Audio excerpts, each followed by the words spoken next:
The Smiling Man by Blue Tidal, April 2012. About 5 years ago, I lived downtown in a major city in the US. I've always been a night person, so I would often find myself bored after my roommate, who was decidedly not a night person, went to sleep. To pass the time, I used to go for long walks and spend the time thinking. I spent 4 years like that, walking alone at night, and never once had a reason to feel afraid. I always used to joke with my roommate that even the drug dealers in the city were polite. But all of that changed in just a few minutes of one evening. It was a Wednesday, somewhere between 1 and 2 in the morning, and I was walking near a police-patrolled park quite a ways from my apartment. It was a quiet night, even for a weeknight, with very little traffic and almost no one on foot. The park, as it was most nights, was completely empty. I turned down a short side street in order to loop back to my apartment when I first noticed him. At the far end of the street, on my side, was the silhouette of a man, dancing. It was a strange dance, similar to a waltz, but he finished each box with an odd forward stride. I guess you could say he was dance walking, headed straight for me. Deciding he was probably drunk, I stepped as close as I could to the road to give him the majority of the sidewalk to pass me by. The closer he got, the more I realized how gracefully he was moving. He was very tall and lanky, wearing an old suit. He danced closer still, until I could make out his face. His eyes were wide and wild, head tilted back slightly, looking off to the sky. His mouth was formed in a painfully wide cartoon of a smile. Between the eyes and the smile, I decided to cross the street before he danced any closer. I took my eyes off him across the empty street. As I reached the other side, I glanced back, and then stopped dead in my tracks. He had stopped dancing and was standing with one foot in the street, perfectly parallel to me. He was facing me, but still looking skyward, smile still wide on his lips. I was completely and utterly unnerved by this. I started walking again, but kept my eyes on the man. He didn't move. Once I had put about half a block between us, I turned away from him for a moment to watch the sidewalk in front of me. The street and sidewalk ahead of me were completely empty.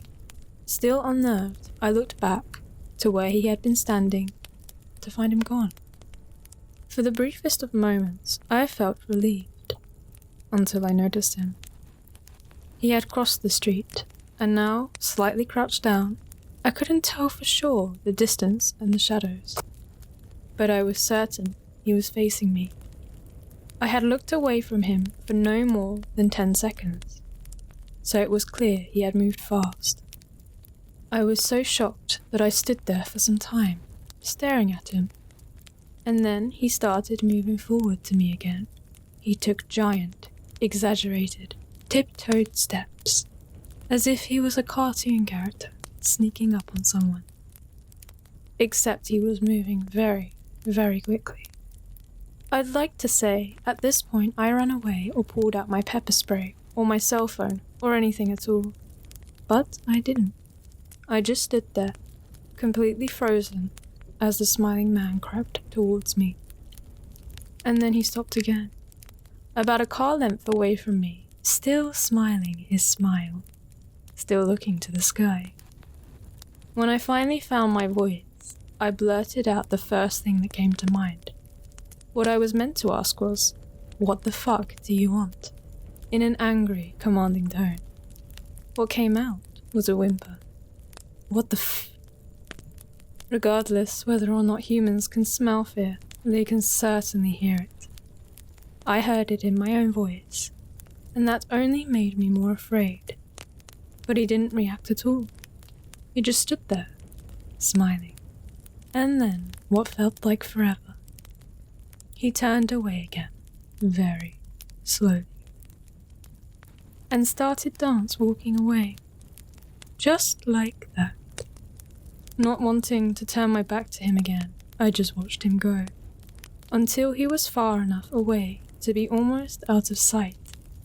And then I realized something. He wasn't moving away anymore, nor was he dancing. I watched in horror as the distant shape of him grew larger and larger. He was coming back my way, and this time, he was running. I ran until I was off to the side of the road. I ran back into a better lit road with sparse traffic. Looking behind me then, he was nowhere to be found. But the rest of the way home, I kept glancing over my shoulder, always expecting to see his stupid smile. But he was never there. I lived in that city for 6 months after that night, and I never went out for another walk. There was something about his face that always haunted me. He didn't look drunk. He didn't look high. He looked completely and utterly insane. And that's a very, very scary thing to see.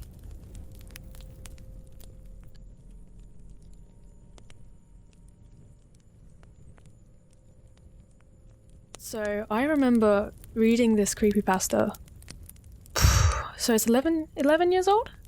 I remember reading this when I was a teenager, and this was before, because there's a short film, and this was before the short film came out. The short film's okay, it's not quite as good as the story, but at the time, when I read this, I was able to perfectly visualize this in my head, and it stuck with me as one of my favorite creepypastas for a very long time after that.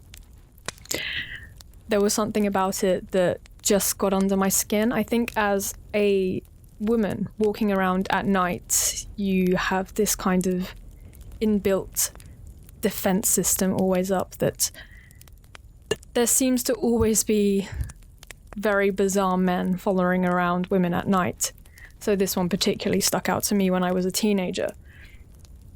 I remember this one more than I do any other creepypasta, and I don't know why it stuck out to me, but being able to perfectly visualize this man's face just constantly pointing at the sky as he was moving. I imagined it a lot different to how the short film went. Not that I dislike the short film.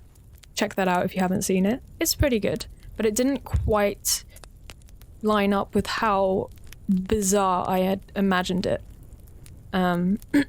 I think obviously the lighting was pretty good, right? As it would be, street lamps and things at night.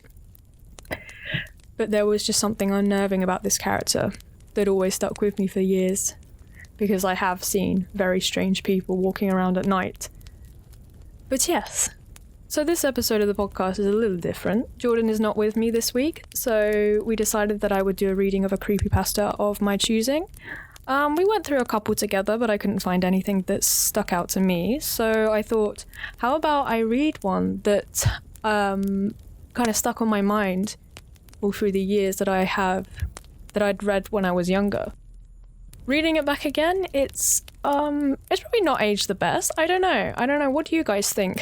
If this is the first time you've heard of it, do you find it particularly creepy? Do you think it's good? I don't think it's aged as well as I'd remembered, but I remember at the time it really, really got me, this one. There was something very simple about it, super unnerving, and as you guys know, I really like simple horror. I'm a simple person. Because it's weirdly human, but very uncanny valley at the same time. It's simple and effective. It's not got a huge backlog of detail going through it, and I just really enjoyed it. So yes, thank you very much for listening. I like to do more of these. If you liked this one, please let me know what creepypastas you would like a reading from me of. And yeah, I would absolutely love to. I have a lot of fun with these. So yes, if you liked this, then please watch my video formats of them too. And to keep up to date with me, join the Discord. On Mondays, Tuesdays and Thursdays, I stream on Twitch 9 p.m. UK time. I play some spooky games and things like that, so be sure to join in on those. Those are lots of fun. And thank you very much for listening to this. I hope you have a wonderful day. Goodbye, everyone. Sweet dreams.